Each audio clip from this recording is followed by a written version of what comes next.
Impôt sur nationalité. Ok, très bien. Vous vivez à l'étranger, vous payez les impôts en France. Ok. Mais nous, en tant qu'expatriés, on n'a plus le droit à la sécu. La France, c'est un des pays les plus taxés au monde. De l'argent qui rentre, il y en a. Le problème, c'est comment il est dépensé. Peut-être qu'à un moment, vous serez obligé d'abandonner le passeport français parce qu'il y aura trop de contraintes. Et il y en avait un qui m'expliquait qu'il avait un ami à lui qui organisait des mariages avec des Indiens et des Argentines de la campagne, quoi. Bon, l'autre jour, j'ai reçu pas mal de messages, évidemment, parce que il y a l'impôt sur la nationalité qui a fait pas mal de bruit. Ouais. Donc tout le monde m'envoyait des messages en mode affolé. C'est la fin du monde, c'est la fin du plan Paraguay, ça sert plus à rien de venir au Paraguay. On a entendu tout et n'importe quoi. C'est ça. Dans certaines vidéos aussi, certains se permettent de dire ouais, le Paraguay, c'est nul. Ouais. Non, Bon. alors ils font peur aux gens, bien évidemment.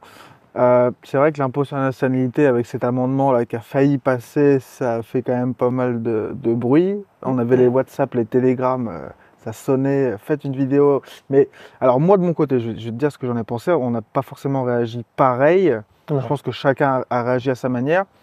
Moi, quand j'ai vu ça passer, je me suis dit, pas d'inquiétude, relax, c'est juste un amendement, c'est pas une loi qui est passée. Je me doutais bien que c'est quelque chose qui est compliqué à mettre en place. Moi, je pense que ça va finir par être mis en place d'une manière ou d'une autre. Pas forcément comme ça a été prononcé, parce que l'amendement, tu le lis, tu comprends rien. Déjà, c'est assez mal écrit, ouais, c'est pas très clair. C'est écrit avec les pieds. Moi, quand j'ai vu ça, je me suis dit, c'est pas possible. Ils étaient combien pour écrire ça, quoi? C'est incompréhensible, mais réellement. Donc déjà, c'était sûr que ça allait pas passer comme ça, parce que c'était incompréhensible. Il fallait bien mettre des clauses, des machins, des trucs. Quel impôt, qu'est-ce que tu payes, etc. Donc moi personnellement, je me suis pas affolé. J'ai attendu un peu passer la tempête, et puis en fin de compte, on a eu raison, parce que bon, Au bout ça a été de rejeté. 3-4 jours, c'était Voilà. rapide. Hein. Ça a été rejeté. Donc c'est pour ça aussi qu'on n'a pas fait de vidéo YouTube dessus, parce qu'on voulait pas non plus surfer sur le buzz, alors que Bah, en c'était pas plus, forcément le surtout cas. que si on ne comprend pas la loi à 100%, dans le sens où elle était un peu floue, bah, qu'est-ce qu'on va dire dessus? Mais On oui. va faire des suppositions. Des Quoi. suppositions, ça sert à rien. Bon, je dis ça, il y a quelques temps, j'avais fait une vidéo où justement je faisais des suppositions. D'ailleurs, bon, ça n'avait pas fait l'unanimité du tout. Donc je Ouais. disais grosso modo que on allait finir par avoir une taxe sur le passeport, etc., comme aux États-Unis. Résultat, un mois après, il y a cette nouvelle-là qui tombe. Donc voilà, bon, j'ai un petit coup de chance, on va dire. Bah non, non, mais on le sent venir. On le sent venir. On en parle régulièrement, on le sent venir, on sait que C'est c'est ça. quelque chose qu'ils veulent mettre en place. Alors, Maintenant, bien sûr, tous ceux qui, dans les commentaires, m'ont dit oui, l'impôt sur le passeport est impossible parce que la France a plein d'accords. Elle a 140 environ. ouais. Donc, effectivement, c'est des gens qui ont raison. Et ça ne va pas pouvoir se faire du jour au lendemain, renégocier tous les accords, c'est compliqué. Mais d'une manière ou d'une autre, ça sera fait. Ça sera fait différemment, mais ça sera fait. fait différemment. Il faut voir comment ils vont mettre ça en place. Ouais, je sais pas trop. Mais là, ce qu'ils avaient proposé, c'était pas possible. Non, trop compliqué. Pas possible, trop compliqué. Alors, il faut savoir que tu as trois manières différentes d'aborder la fiscalité pour un pays. Tu as la première manière, c'est la fiscalité sur le passeport, comme fait les États-Unis, et les tirets. Ils sont deux. Ouais. Bon, voilà. Sachant qu'une fois que tu as mis d'autres choses en place, c'est dur de revenir sur ce C'est dur modèle. de revenir en place, de revenir à ça. Ensuite, tu as l'impôt mondiaux, donc ça c'est la France, c'est-à-dire qu'à partir du moment où tu es résident fiscal français, que tu fasses de l'argent n'importe où dans le monde, tu vas payer tes impôts en France. Et après, tu as l'impôt à taxe territoriale, on va dire, hein, comme le Paraguay, comme le Panama, comme la République dominicaine, où eux imposent seulement les revenus que tu fais dans le pays. Et ce que tu fais en dehors du pays, ils ne te l'imposent pas. Ça dépend. Certains peuvent peut-être l'imposer, mais ça dépend de la provenance. Ça dépend. À chaque fois, on fait des généralités. La dernière fois, pareil, j'ai eu un commentaire. Oui, je crois que tu n'as pas l'air d'avoir bien compris l'impôt territorial, etc. Je dis non, mais on fait des généralités. On ne peut pas aller Bien dans sûr. chaque pays précisément qu'est-ce qui est considéré comme revenu étranger, qu'est-ce qui ne l'est pas. On fait des généralités. À chaque fois, on le répète. Vous êtes exonéré d'impôts sur certains de vos revenus. Tout va dépendre de cas précis à chaque fois. Et bien sûr, en plus, c'est des choses qui évoluent en permanence. Donc, on ne peut pas faire une réponse dans un mois, ça va Ouais. changer. C'est un petit peu compliqué. C'est pour ça qu'il faut faire attention. Ça me fait penser, par exemple, tu vois, à l'Uruguay, quand tu deviens résident fiscal, tu bénéficies de la taxe solidaire de 10 ans, où tu vas être exonéré d'impôts sur tes revenus pendant 10 ans, certains de tes revenus. Faire attention. C'est pas C'est au cas par cas. Il faut faire ça avec un fiscaliste du pays où tu obtiens ta résidence fiscale pour voir réellement ce qui peut être mis en place. Nous, on connaît très très bien le Paraguay parce qu'on vit au Paraguay et parce qu'on fait des résidences fiscales au Paraguay tout le temps. Maintenant, chaque pays a ses propres règles. bien sûr. Ouais. Donc voilà l'impôt sur la nationalité. Toi, tu penses que ça va finir par tomber quand même? Bah, en fait, pour moi, c'est une direction évidente que la France est en train de prendre. Déjà, en plus, avec le nouveau Premier ministre qui rajoute des taxes un petit peu de partout. Les taxes sur les cryptos, Ouais. comment on appelle ça, la flat tax. Une Euh, flat tax qui veut, ça sera plus une flat tax, quoi. Parce que c'est une flat tax en fin de compte qui augmente, Ça part dans tous les sens. ça part dans tous les sens. Et également, la France, pour moi, c'était une des meilleures choses en termes d'immobilier. Que, voilà, on avait quand même un accès au prêt sans gagner 10 000 euros par mois. Tu avais quand même accès au prêt assez facilement. Même si bon, les taux étaient montés Ouais. récemment, ça restait quand même très Aussi. intéressant, avec plein d'abattements fiscaux sur les investissements immobiliers, etc. Ils sont en train de les supprimer au fur et à mesure. Donc, ça donne bien la direction, ça veut prendre. Donc, évidemment, on ne voit pas l'avenir, mais moi, mon point de vue, c'est que c'est sûr qu'ils veulent faire rentrer plus d'argent parce que le pays est en train de couler. Donc, ils essayent de se débattre comme ils peuvent. Le seul Ouais. moyen qu'ils voient, alors c'est un peu bête, hein, c'est tu te dis, c'est comme l'histoire du pêcheur. Tu donnes un poisson à un mec, il mange pendant un jour, tu l'apprends à pêcher, il mange toute sa vie. C'est pareil. Plutôt que de se dire, on va essayer de faire rentrer plus d'argent, ça serait peut-être l'idée de se dire aussi comment on va faire pour peut-être baisser les dépenses, quoi. Ouais, ou pour faire des dépenses correctement. C'est ça. Parce que c'est ça aussi le problème. C'est que de l'argent, ils en ont de l'argent. La problème. France, c'est un des pays les plus taxés au monde. De l'argent qui rentre, il y en a. Le problème, c'est comment il est dépensé. Tu Ouais. vois le nombre de fonctionnaires. On a le plus de fonctionnaires au monde comparé aux autres pays. On a, je crois que c'est 2 fois plus que l'Angleterre. 2 fois plus, c'est Ouais. énorme. C'est peut-être là-dedans aussi qu'il y a de l'argent à économiser, quoi. Et aussi tout l'argent qu'on donne aux autres pays européens. On a donné des centaines de millions à l'Ukraine. Bon, l'Ukraine, on a donné, mais bon, ça, passons. Un débat à part. Un débat à part. Mais on a donné des centaines de millions à d'autres pays européens Ouais. sans aucune raison. Et c'est Non, de bah, c'est l'argent. l'Europe. De toute façon, l'Europe, c'est Et c'est de un l'argent grand qu'on État reverra communiste. C'est ça. C'est de l'argent qu'on verra jamais.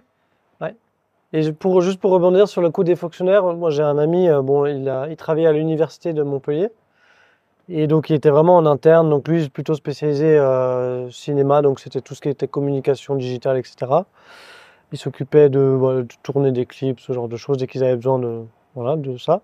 Donc il voyait un petit peu comment ça se passait en interne dans l'université. Et il me racontait, mais c'était n'importe quoi. Ouais. Alors l'université a quand même des budgets assez importants, et les budgets sont dépensés n'importe comment.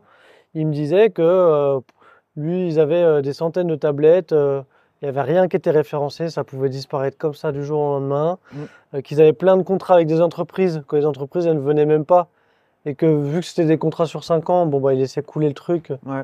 et que parfois ils voulaient faire des travaux, ils ne pouvaient pas parce qu'ils étaient déjà engagés avec une entreprise sur des contrats de 5 ans, 10 ans, donc ça bloquait tout. Et donc au final, c'est de l'argent qui va dans les entreprises qui ne travaillent pas. Ouais. Et enfin bref, c'est que des aberrations comme ça. Mais Que ça, des aberrations comme ça. ça c'est un truc de fou. Quand je suis allé à Buenos Aires là, il y a 2 mois, j'ai rencontré, il y avait un Français et son frère qui étaient là en vacances, on a bien sympathisé. Et il y en avait un des deux qui a bossé dans les appels d'offres. Alors ça, si c'est pas une arnaque les appels d'offres, c'est un truc de fou. Il m'expliquait que tu avais des organismes qui avaient des budgets à allouer pour certaines tâches. Mhm. Ok. Ils font une appel d'offres. Ils sont obligés de faire une appel d'offres parce qu'ils n'ont pas le droit de choisir une entreprise comme ça. Donc ils font une appel d'offres. Tu as 5 entreprises qui viennent, qui montent le dossier. Et tu en as qui remportent des dossiers. Il m'expliquait. Il m'expliquait, il prenait l'exemple, il me semble, fallait faire des explications par rapport à l'écologie, au tri des déchets. Enfin bref, Ouais, c'est vrai. fallait mettre une action comme Maintenant, c'est obligé dans les appels d'offres. Tu as le traitement des déchets. ça. Ouais. Ça se donne surtout dans la construction. Tu as tout un chapitre que tu dois faire Ouais. sur le traitement. Et alors là, l'appel d'offres, c'était justement pour qu'il y ait une entreprise qui aille éduquer les personnes sur le tri des déchets. Enfin bref, il m'expliquait que quand il a vu l'appel d'offres, quand il a vu ce qu'ils allaient lui payer et ce qu'il allait faire, il regardait, il fait les calculs, il me dit, là, tu as un gars, il prend 10 000 euros par jour, 10 000 euros par jour à aller expliquer, ça c'est la poubelle jaune, ça c'est la poubelle verte. Moi, je vais me reconvertir, moi. C'est un truc de fou. Il m'expliquait, c'est un truc de malade. Il y a des sommes, mais comme il y a un budget à allouer, eh ben ils le dépensent. Ils s'en fichent Ah oui, non, de mais c'est combien. sûr. Et il m'expliquait que tu avais des gars comme ça, du coup, qui eux n'avaient pas d'entreprise, qui étaient très forts en dossier d'appel d'offres. Donc ils se mettaient en relation avec des entreprises, ils leur disaient bah, écoutez, vous avez rien à faire. Moi je vous fais votre dossier, il va être nickel, vous allez gagner l'appel d'offres, par contre vous me donnez tant pour cent dessus. Ok. C'est pas con, hein. Oui, oui, oui, mais je sais qu'il y a des gens qui sont spécialisés justement, Ouais. ils te font tous tes dossiers et Ils ils prennent un s'occupent. pourcentage là-dessus. J'ai rencontré un gars qui faisait ça justement et franchement, il faut juste bien connaître l'administratif, etc. et savoir Tu comment connais le bien système marche. l'administratif, voilà. Tu vas dans les secteurs où ils ont du pognon à crever, qu'il faut qu'ils dépensent. Toi, tu t'en fiches, tu fais un petit service à la va-vite et puis t'empoches. C'est ça, hein. C'est vrai que j'avais entendu parler de ce genre de truc. Eh ouais. Et ça fait penser justement, bon, c'est pas forcément dans les services comme ça, mais c'était plus sur le fonctionnement des entreprises en France. Les grosses entreprises, elles ont voilà, différents services, donc service communication, service informatique, et chaque service a des budgets alloués chaque année. Et en fait, certains services arrivent à la fin de l'année, on va dire, il leur reste 50 000 euros en trop qu'ils n'ont pas dépensés. Et donc, en fait, ils le dépensent un peu n'importe comment. Moi, je ne comprenais pas forcément pourquoi. C'est pour éviter que leur budget l'année suivante soit réduit. Oui. Parce que s'ils dépensent 50 000 de moins, l'année d'après, ils vont leur donner 50 000 Ouais. de moins. Et puis on va leur dire, bah, vous avez fait quoi? Pourquoi vous n'avez pas dépensé les C'est 50 000 restants là? C'est ça. Vous n'avez pas bossé ou quoi, les gars? Donc, au final, le mec m'expliquait simplement que bah, ils ont tout intérêt à dépenser. C'est beaucoup plus intéressant pour eux de tout dépenser, même quitte à ce que ça soit dépensé n'importe comment. Donc voilà, ça fonctionne. Bah, c'est toujours plus facile. En fait, je sais plus c'est quoi la phrase exacte, mais quand tu dépenses ton argent à toi, Ouais. tu fais attention. Mais quand tu dépenses l'argent des autres, Oh. fou, tu t'en fiches, c'est pas le tien. T'en fiches de payer cher, c'est pas ton pognon. Bah, c'est dans la psychologie humaine. Bah de toute oui. manière. C'est comme quand tu dépenses du cash ou tu dépenses avec une carte bleue. Tu vas beaucoup plus faire attention avec du cash. Ouais. C'est physique, c'est tangible. Avec une carte bleue, tu fais Tu bif fais pas là, gaffe, bif là, bip, bip bip. là. Ouais. Alors imagine quand c'est pas ton argent, c'est encore plus, Ah bah c'est oui, encore plus là, tu important. peux te faire plaisir. C'est ça. Et c'est juste le cerveau humain qui marche comme Ouais. ça aussi. C'est des biais cognitifs, bien sûr, mais malheureusement, voilà. Mais ouais, du coup, il y a vraiment des économies à faire là-dessus. Et d'abord, il y en a un que j'aime bien, c'est Charles Gave. J'aime beaucoup ses réflexions. Et il dit quelque chose à chaque fois, c'est faut faire un audit des dépenses de l'État. Mais c'est ça. Ça- C'est faire un audit, il y a tant qui rentre, il y a tant qui sort, où est-ce que ça va? Ouais. Puis on se rendra bien compte qu'il y a des trous, et puis qu'il y problème, en c'est a qu'ils qui savent s'en pas. mettent plein les poches, Ils quoi. savent pas. Personne ne sait où ça va. Il y en a qui savent bien. Oui, Il y en a qui savent bien parce que ça retombe chez eux. Mais et c'est ça. Et du coup, ça revient à l'impôt. Donc les gens en France payent des impôts à crever. Pourquoi faire? À qui? Ils s'en servent pas de l'impôt. Ils s'en servent, si, pour mener leur train de vie, pour payer des retraites à des politiques à je sais pas combien, à 30 000 par mois. Mais sinon, ils s'en servent pas de l'impôt. Ouais. C'est pas possible. Tu peux pas avoir une dette aussi importante. On a un des pays qui paye le plus d'impôts. Et en fin de compte, on est endetté à tout va. Ça fuit de tous les côtés. Ça fuit de tous les côtés. On s'en sert pas. Ouais. Alors, il y en a qui vont me dire, oui, mais nous, on a la sécurité sociale. Oui. Oui, c'est bien ta Non, sécurité sur le principe, sociale. ok. Bah, vas-y, c'est bien. Tu veux un dermato, 6 mois d'attente. Tu veux un ophtalmo, 8 mois d'attente. Sur le principe, c'est une bonne idée. Hein. De base, ça partait bien, mais T'as plus le service. maintenant, c'est fini. T'as plus le service. Donc même ça, hop, c'est à la poubelle. Moi, j'ai des problèmes quand j'en parlais dans une vidéo récemment, problème d'allergie quand j'étais en France, où j'ai commencé à regarder les rendez-vous, j'ai laissé tomber. Ah non, Je me suis blindé de médicaments et voilà. c'est même pas la peine. Et puis ça revient aussi à ça. Je voulais faire un point là-dessus. Impôt sur nationalité. Ok, très bien. Vous vivez à l'étranger, vous payez les impôts en France. Ok. Mais nous, en tant qu'expatriés, on n'a plus le droit à la Sécu. Non, non, on est radié. Hein. Moi, j'ai reçu Ouais, un oui. courrier il n'y a pas longtemps d'ailleurs. Ah, tu l'as reçu aussi là? Ouais. On est radié de la Sécu. Donc pourquoi on va payer des impôts, nous, parce qu'on a le passeport français, si on n'a même pas le droit à la Sécu? Parce que quand tu payes des impôts, c'est pour avoir un service derrière, même si en France, il n'y en a plus. Donc c'est avoir la Sécu, c'est avoir l'école gratuite. Bah oui, bien Non, sûr. à expatrier, toi, ton gosse, qui ne va pas à l'école en France. Non. Donc qu'est-ce qu'on a? C'est ça la question, c'est qu'est-ce qu'on a comme service à payer des impôts en plus, France si on n'y habite plus? c'est un peu souvent l'argument malhonnête que les gens utilisent, ils disent oui, t'es expatrié, mais tu vas te faire soigner en France. Alors déjà, Que pas dalle. du tout. Pas du Nous, on se tout. fait tous, enfin, voilà, personnellement, c'est peut-être pas le cas de On n'a tous, plus le mais droit à la Sécu quand tu es expatrié. voilà, t'as plus le droit à la Sécu. Alors, il y a peut-être des Bah, manières t'en de as tourner, peut-être qui, mais voilà, mais normalement, non. globalement, les gens expatriés, ils ne soignent pas en France, hein, Ouais. donc, je ne comprends pas l'argument. L'argument, c'est de dire on a besoin d'argent, on vous prend votre argent, mais dans le fond, tu ne mérites pas de payer tes impôts en France si tu n'habites pas en France. Et même si tu Ouais. viens en vacances en France, bah, tes enfants ne sont pas à l'école. Oui, tu profites des infrastructures peut-être, mais en tant que touriste, en général, tu dépenses plus qu'un Français au quotidien. Donc, d'une manière indirecte, tu payes aussi pour le pays. Ouais. Donc, pour moi, c'est pas du tout justifié. Non, c'est pas justifié. Faut Voilà. voir qu'est-ce qu'il y a en échange. Impôt sur la nationalité, ok, qu'est-ce que j'ai en échange? Rien. Rien. Un Donc je paye passeport pas. qui est pas trop mal. Un Enfin, passeport non, qui est même très bien. Oui, On, un passeport qui est bien. Oui, bah, c'est bon, un passeport qui est bien. Oui, super. on peut en avoir d'autres, hein. Ben voilà, ben après, il faut faire ça. Un passeport qui est bien, ok. Donc combien ça va me coûter en impôts tous les ans sur X années? Est-ce que j'ai pas mieux d'aller acheter un passeport ou faire un investissement à 100 000, 200 000? Ah, c'est clair. Surtout que Peut-être que ça vaudra l'investissement, plus le coup. c'est pas de l'argent que tu perds. En En plus, général, c'est dans l'immobilier. Alors, il y a certains pays où c'est des sous que Oui, tu payes, mais ça c'est quand dépend. même pas la majorité. Dans les Bahamas. Ouais, c'est Mais plutôt les îles. Voilà. Sinon, la plupart des Tu vas en- pays à passeport, c'est des investissements immo, donc tu as quand même quelque chose au bout. Tu vas en Turquie, C'est pas de l'argent perdu. c'est pas de l'argent perdu. Tu vas en Turquie, tu fais ton passeport. Si t'as pas d'argent, tu vas au Brésil, tu te maries. Tu vas en Argentine, tu te maries. Tu fais un gosse au Mexique. T'as ta femme française, vous avez un enfant, elle accouche au Mexique. Et puis voilà, il y a des solutions. Ouais, il y a plein de pays, il y a le droit, enfin, entre guillemets, le droit du sol, je sais pas si ça C'est ça. s'appelle comme ça, il me Ouais. semble, ouais. Donc, ça Ouais. règle le problème au final. Voilà. C'est pas- T'as Brésil, Argentine et Mexique où tu peux avoir un passeport sans trop te casser la tête. Bon, après, voilà, c'est un truc, Ouais. c'est à faire, mais enfin, Donc, voilà, l'impôt sur la socialité, oui. on sans est rien sur un méchant. constat assez dramatique. Et Et ouais, je voulais rebondir juste sur un truc. Donc déjà, non seulement ça fuit de tous les côtés, on ne sait pas où l'argent va, et il y a un autre problème que moi j'ai pu constater en venant en France, c'est un problème plutôt politique.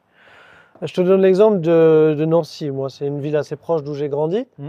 Nancy, on a un maire qui est passé, alors je ne sais plus exactement les dates, c'est un nouveau maire peut-être il y a 3 ans.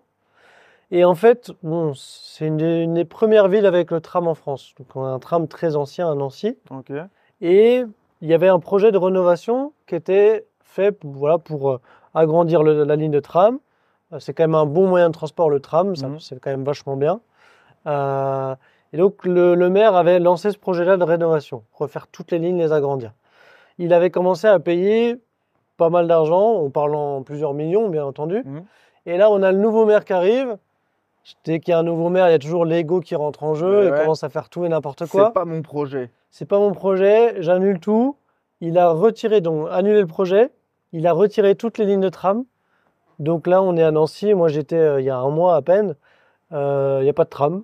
Ah ouais. C'est le bordel. Bon, tout le centre-ville est piéton, c'est sympa, ok, mais avant, il y avait juste une rue centrale où passait le tram, ça dérangeait personne. C'était même vachement bien pour Ouais. desservir. Donc maintenant c'est n'importe quoi. Tu peux plus te déplacer. C'est fou, Et ça. sans compter les millions qui sont partis en fumée, hein. Bah oui, du coup. C'est surtout ça, hein. Ouais, ouais. À la limite que ça soit un autre projet, pourquoi pas. Mais c'est surtout les millions qui sont Et oui, partis en s'il y a fumée. déjà eu des dépenses au préalable, c'est un Ouais. peu bête quand même. Donc c'est aussi un des problèmes en France. Alors je dis pas que c'est que la France, hein. Tu as plein de pays où tu as ce genre de Partout problème. pareil. Mais malheureusement, c'est vos impôts qui vont là-dedans. Ouais. Donc qu'il y ait ce problème au Paraguay, je paye 10% d'impôts, à la limite, ok, 10% qui sont gaspillés, pourquoi pas. Ouais. C'est chiant, mais c'est comme ça. Mais c'est que 10%. Quand c'est 50-60%, bon, moi, ça fait un peu Ouais. plus mal, quoi. Ouais. Non, moi je l'accepte pas. Moi je l'accepte plus, c'est fini. Quand tu comprends la mécanique, tu te barres. Et il y en a qui vont dire ceux qui se barrent, c'est des lâches. Pas du tout. Ceux qui se barrent, c'est ceux qui ont compris justement. C'est ça. Qu'est-ce Tu que vas faire quoi? Tu vas et te tu dois battre quoi à contre ton qui? pays? Tu dois quoi à ton pays? Déjà, tu dois quoi? Deuxièmement, tu vas te battre, mais t'as perdu d'avance. Non, je suis clair. T'as perdu d'avance, tu vas faire quoi? Tu vas manifester? On paye trop d'impôts? Vous les dépensez mal? Ouais, il va rien se Cassez-vous. passer. Vous vous barrez ou vivez votre vie dans un endroit où vous cassez pas la tête et puis point barre. Hein. Ouais. C'est Non, pas chier. Ça règle le problème, hein. Ça règle le problème. Franchement, Ouais. donc, très bien. Alors nous, on vous parle du Paraguay, évidemment, sur cette chaîne, mais Il y a plein d'autres on pays. ne veut pas vous le vendre à tout prix. Si vous n'aimez pas le Paraguay, Vous allez en Thaïlande. vous allez ailleurs, il n'y a pas de souci. Vous allez en Thaïlande, vous allez au Mexique, il y a plein de pays qui sont intéressants. Hein. Et voilà, après, comme j'en parlais au tout début, n'écoutez pas forcément ce que vous disent tous les gens. Alors, c'est valable pour nous. Nous, on vous vend le pays. On aime bien. Au contraire, il y a des gens qui vont vous dire le Paraguay c'est nul. Voilà, vous venez ici, vous faites votre propre avis, vous voyagez en Argentine à côté, Brésil à côté, vous faites quelques Ouais. pays et vous verrez bien ce qui vous plaît au final. Bah oui, hein. T'en as qui Ça. sont plus Dubaï, t'en as d'autres qui sont plus Paraguay, c'est les goûts de chacun, hein. Voilà. C'est les goûts de chacun. Mais ouais, non, c'est un peu compliqué cette histoire d'impôts. Après, à voir par la suite. Alors moi, du coup, je pense qu'il y a quand même quelque chose à faire. Donc, qu'est-ce que tu recommanderais aux gens qui ont peur justement que cette loi passe, qui pensent un petit peu comme nous que ça va pas tarder à arriver dans les 5-10 années peut-être prochaines? Bah, faut se barrer le plus tôt possible. Ouais. C'est ça, c'est le seul truc. Pourquoi? Parce que si demain, ils mettent quelque chose en place, et on se dit, ah ouais, voilà, demain, il y a l'impôt sur la nationalité, etc. Et potentiellement, il va y avoir si vous n'êtes pas expatrié depuis plus de 5 ans, ils peuvent mettre quelque chose comme ça. Ils peuvent tout faire, de toute façon. Voilà. Donc, moi, je pense, si quelqu'un aujourd'hui a un projet d'expatriation, barrez-vous le plus vite possible. Pourquoi? Parce que plus vous attendez, plus vous risquez potentiellement qu'ils disent aussi, vous voulez vous expatrier, changer de résidence fiscale, ça vous coûte 20 000. C'est Ouais. possible aussi. Oui, parce que les exit tax Voilà. au final. C'est ça. Pour te barrer de chez toi, tu devras payer Ouais. la note au Vous final. vous barrez, faites-nous un chèque. C'est ça. Donc potentiellement, c'est bien de se barrer avant de devoir faire un chèque. C'est ça. Au moins, tu es déjà parti, tu as déjà les pieds ailleurs. Voilà. Et même pour les gens qui vraiment veulent se sécuriser au 100%, moi, la recommandation que j'aurais, ça serait vraiment de se préparer vraiment sur le long terme pour l'acquisition peut-être d'un second passeport. Alors, c'est quelque chose qui prend du temps. Mais commencer à voir comment ça fonctionne, quels passeports peuvent être intéressants selon la situation, et commencer tranquillement les procédures. De toute manière, en général, les passeports, ça commence par des résidences. Donc, vous lancez la résidence et vous verrez au fur et à mesure, peut-être pour avoir le passeport plus tard. C'est ça. Parce que peut-être qu'à un moment, vous serez obligé d'abandonner le passeport français parce qu'il y aura trop de contraintes. Ouais. Donc, c'est... Non, non, mais c'est ça. Alors, il y a plusieurs manières d'obtenir un passeport. Première manière, il va y avoir la donation. Ouais. Donc, généralement, c'est ce qui se fait dans les pays aux Bahamas. Ouais, c'est toutes les îles, Voilà. tu payes 150 minimum. Alors, avant, c'était 100 000, ça a doublé là récemment, c'est 200 000. On va prendre une moyenne à 200 000. Bon, généralement, voilà, vous donnez 200 000 $, on vous donne en échange un passeport. Donc, ça, c'est un peu la donation. Après, le problème des îles, c'est que, bon, c'est des passeports valables, etc., mais c'est pas toujours les meilleurs. C'est pas toujours les meilleurs, mais mais tu peux quand même voyager, hein. Oui, tu peux, non, bien sûr. Sainte-Lucie, Bien sûr. c'est quand même 5 kits, ça va, tu peux quand Ça même dépend voyager. quels sont tes besoins, en fait. Voilà. Surtout ça. Donc, tu as cette première manière-là. La deuxième manière, ça va être via de l'investissement immobilier. C'est ce qui se fait par exemple en Turquie. Ouais. Tu arrives, tu achètes de l'immobilier pour 300, je crois que c'est 300 ou 400 000 Je suis pas sûr. dollars à vérifier en Turquie. En échange de ça, vous achetez de l'immobilier, en échange de ça, on vous donne un passeport. Plutôt intéressant. Ça, déjà, c'est un peu plus intéressant parce que du coup, vous n'êtes pas là à lâcher les centaines de milliers de dollars qui vont dans Dans le le vent. vide, ouais. On vous donne en échange de l'immobilier, donc c'est pas de l'argent perdu. Deuxième point. Troisième point pour obtenir un passeport, c'est devenir résident d'un pays et au bout de X années à vivre dans ce pays, vous avez la possibilité de demander le passeport. Il y a l'exemple en Suisse. Ouais. Au bout de 10 ans de résidence en Suisse, vous pouvez demander le passeport suisse. Paraguay, au bout de 5 ans de résidence au Paraguay, vous pouvez demander le passeport. Argentine, au bout de 2 ans, vous pouvez demander le passeport. L'Argentine, c'est un des plus rapides. Ouais. C'est seulement au bout de 2 ans. Il y a le Mexique aussi. Il y a le Brésil. Pareil, le Brésil, il me semble que c'est aussi 10 ans. Si je dis pas de bêtises. Enfin bref, il y a tout un tas de pays comme ça. Vous devenez résident, vous y résidez. C'est votre résidence principale. Au bout de X années, vous avez l'option au passeport. Alors, juste quand même faire attention peut-être parce que certains pays ont quand même des restrictions précises au niveau de combien de temps tu dois rester sur place. Ah bah oui, chaque encore année. une fois, on fait des généralités, on Oui, ne rentre pas c'est- dans les détails, hein. Mais je le dis parce que quand tu achètes, entre guillemets, avec un investissement, c'est très différent de quand tu le fais à la régulière avec une résidence. Ouais. Ça demande vraiment en général de rester dans le pays. Tu peux pas avoir de passeport si tu n'es jamais dans le pays. Non, non, mais quand on parle de résidence, là, c'est faire votre résidence principale, hein. C'est ça. Ouais. Vous devez- C'est pas avoir une carte de résident au Paraguay, jamais venir et au bout de 5 ans dire Non. au fait je veux le passeport. Non, non, C'est là ça. on parle de faut vivre dans le pays, hein. Ça marche pas comme ça. Il y a même certains pays. Alors, je n'ai pas envie de dire de bêtises, mais il me semble peut-être la Thaïlande où ils te demandent déjà de parler la langue locale. Oui. Tu as des questionnaires sur un peu la culture, À etc. Thaïlande, c'est pas évident d'avoir le Mais la passeport. Thaïlande, Hein. c'est très T'as compliqué. très peu de personnes qui Non, l'ont. Hein. c'est très Non, complexe. non, Ou même des pays, tout ce comme qui est comme Asie. l'Australie. L'Australie, tu as des questions de culture sur le pays, etc. Ouais. Mais ça, ouais. Mais ça, c'est quasiment. Ces questions-là, de passer devant un jury, c'est quasiment dans tous les pays, même quand tu as X années de résidence. Paraguay, c'est pareil. Hein. Tu passes devant un jury, il Ouais. faut que tu parles espagnol. C'est la moindre des choses, C'est la quoi. moindre des choses quand même. Ouais. Non, non. Donc, on a vu ça. Ensuite, il y a aussi le mariage, Ouais. le fait de se marier. Vous vous mariez avec une Brésilienne, vous vous mariez avec une Argentine. Ouais. Vous avez l'accès au passeport sous 1 an, si je ne me trompe pas. C'est Il y a ça, certains exactement. pays plus rapides que d'autres. Hein. Ouais. Ouais. C'est le temps de la procédure après. Ouais, c'est ça. Donc, par mariage. Ensuite, il y a aussi le droit du sol.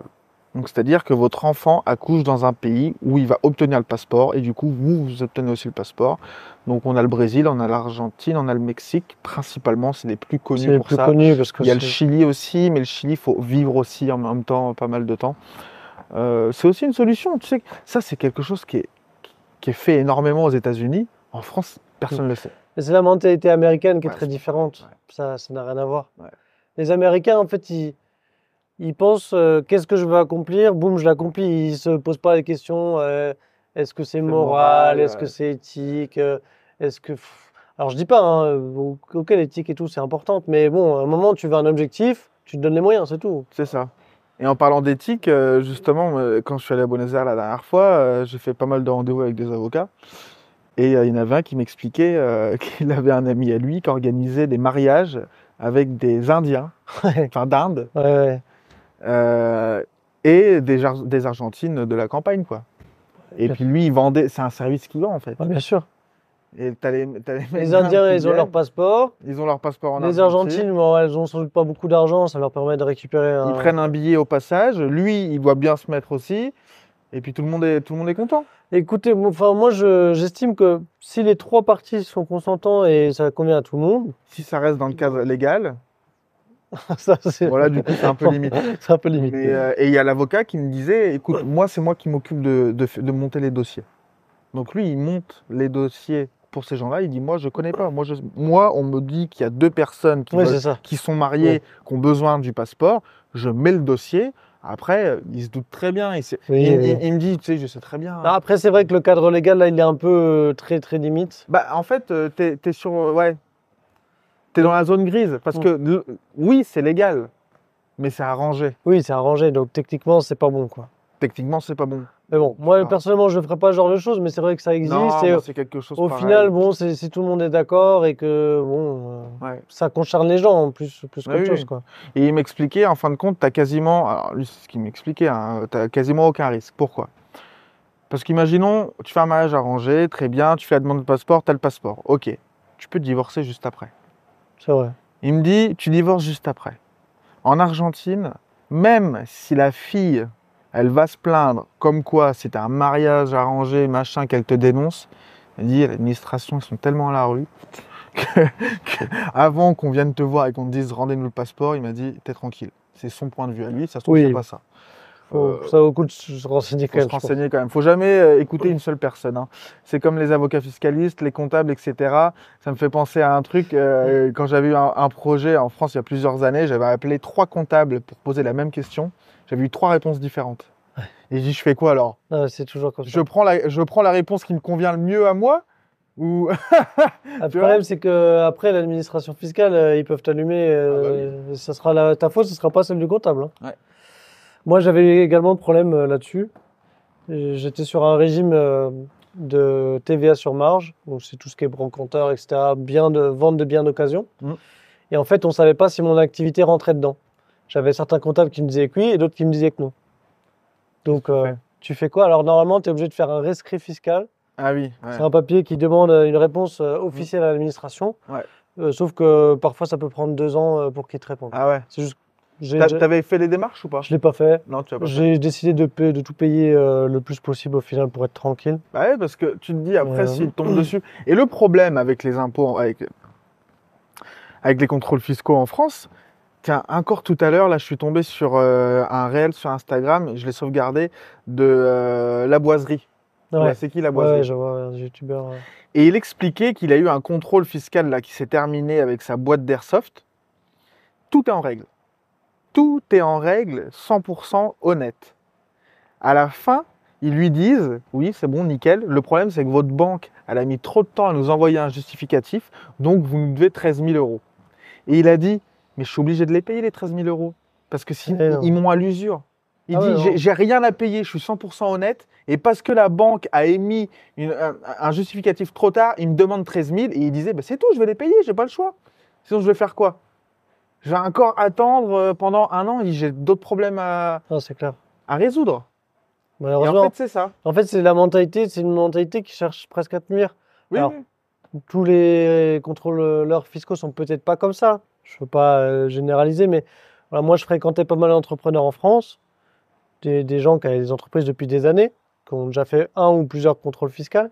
Ils m'ont tous dit que le mec qui venait ou la femme qui venait était vraiment mal intentionné. C'était Oui. vraiment pour te dégommer, quoi. Voilà, t'as de l'argent, on va t'en prendre. C'est ça. Le Mais but, c'est ça. c'est le but du métier, c'est se demander s'ils sont peut-être pas payés à la commission, tu vois. Ouais, ouais, non, mais ça se trouve, ils sont payés à la com en plus. Mais t'avais.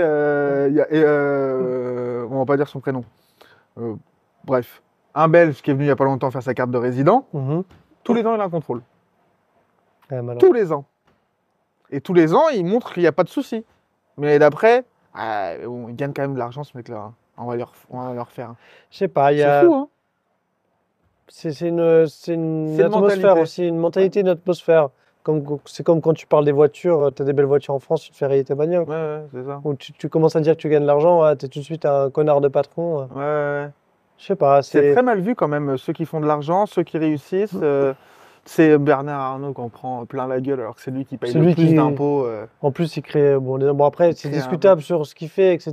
Est-ce que c'est Attends, éthique? Peut-être Si t'as pas. pas des mecs comme ça, tu fais Mais quoi? c'est lui qui crée les emplois au final. Ouais. Et puis il prend cher. Non, c'est la mentalité française malheureusement qui est un peu biaisée là-dessus. Mais c'est bizarre, je sais pas d'où ça vient ça quand même. Cette mentalité que l'argent c'est mal. Mais les Américains, c'est très différent, c'est pas du Mais tout ouais, comme c'est ça. pour ça. Pourtant c'est deux pays Les catholiques, Américains, c'est. donc ça ils vient sont- pas forcément de la religion. Je me souviens, j'étais dans les taxis, les mecs ils sont fiers de dire combien ils gagnent, machin. Ouais, je fais 3 boulots en même temps, je gagne tant par Ouais. mois. Tu peux Et- pas en France dire C'est Mais moi, je gagne Ils tant. adorent dire ça. les gens ils disent pas. C'est la fierté. Il y avait une vidéo sur YouTube, c'était intéressant. T'avais un mec qui comparait, il allait aux États-Unis puis il demandait aux gens dans la rue combien ils gagnaient. Bah, moi je gagne tant, moi je gagne tant, moi je gagne tant. Et en France, ah non je vous dis pas, ah non, pas non. Comment vous permettez-vous de me demander combien je gagne? C'est tabou de ouf. Hein. T'as que les entrepreneurs qui vont te le dire. Ouais, les Tous entrepreneurs les ils vont te le Français dire. normaux, ils te diront jamais. Non, non, non. Je sais Ils pas, vont j'ai pas te jamais le- compris non plus. Ouais, c'est comme ça. On a un peu éduqué là-dedans, je pense aussi, de pas trop dire combien on gagne. Je sais pas, c'est bizarre. Bon, ça va sûrement changer parce que la génération maintenant, ils s'en fichent, ils parlent d'argent. Maintenant, ouais, c'est génération avec toutes les vidéos YouTube, faire du business Ouais. en ligne, tout ça. Ils parlent commence à- d'argent. Ça commence à se développer. Ouais. Après, t'en as qui mentent beaucoup aussi. Voilà. Mais bon. Bon, je pense qu'on a fait le tour. Ouais, on a pas mal abordé parlé pas mal de là. sujets, quand On a même. parlé impôt sur la nationalité, passeport, etc. Ouais, C'est déjà pas trop c'est mal. déjà pas mal pour aujourd'hui. Ouais. Si vous avez des sujets que vous souhaitez qu'on aborde, mettez-nous un petit commentaire. On a quelques commentaires, mais on n'en a pas encore des masses. Donc, si vous Ouais. voulez un sujet précis, vous inquiétez pas, on lit tout le monde. Donc, on note au fur et à mesure. Certains, on va faire un petit peu de recherche, parce que ça demande quand même Ouais. de s'y intéresser de plus près. Ouais. J'ai quelqu'un qui me demandait de parler du système de santé au Paraguay. Ah, on peut en parler, ouais. On pourrait en parler dans un prochain mois. Carrément. Ouais. Pas de souci. Voilà. Bon, bah allez. À Bon, bah, bientôt. écoutez, semaine prochaine, Allez. comme d'habitude. Ciao. Ciao.